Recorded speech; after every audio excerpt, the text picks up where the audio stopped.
welcome back. And today I want to show you probably the most versatile condiment in Mexican cuisine or Latin cuisine, and that is fresh homemade pico de gallo.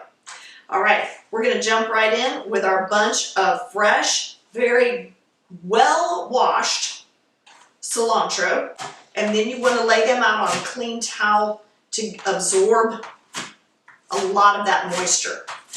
And that's about the size of the chop that you want. You don't want it too much smaller than that, or else you're going to really pulverize that fresh herb, and you don't want to do that. We have one.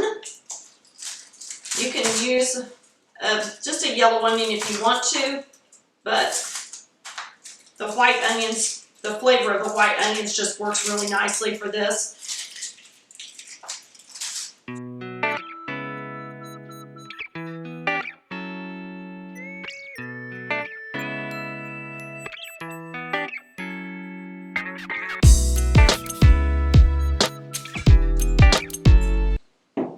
Okay, now, juice of a whole lime.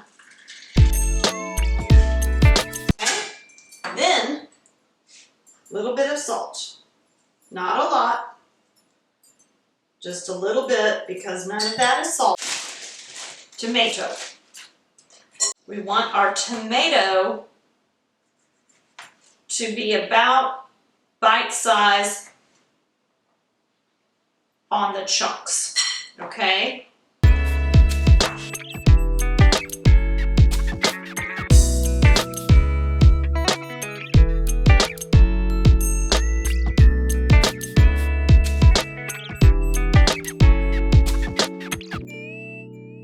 So we have our tomato in there.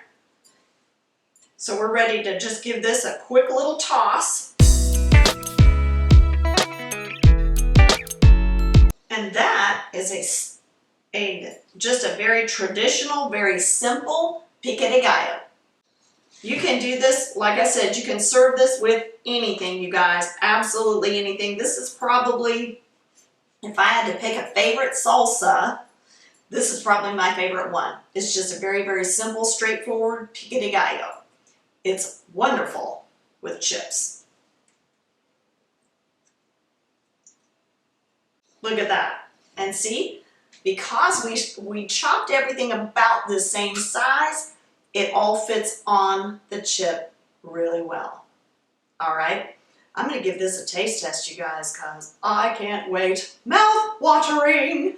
But I tell you what, you want to see more like this, leave me a comment, throw me up a like, guys, and don't forget to subscribe to the channel so you can see all of our other wonderful videos we're uploading for you each and every week. And I'll see you next time on Things Tina Does. Maybe we'll make something else like this.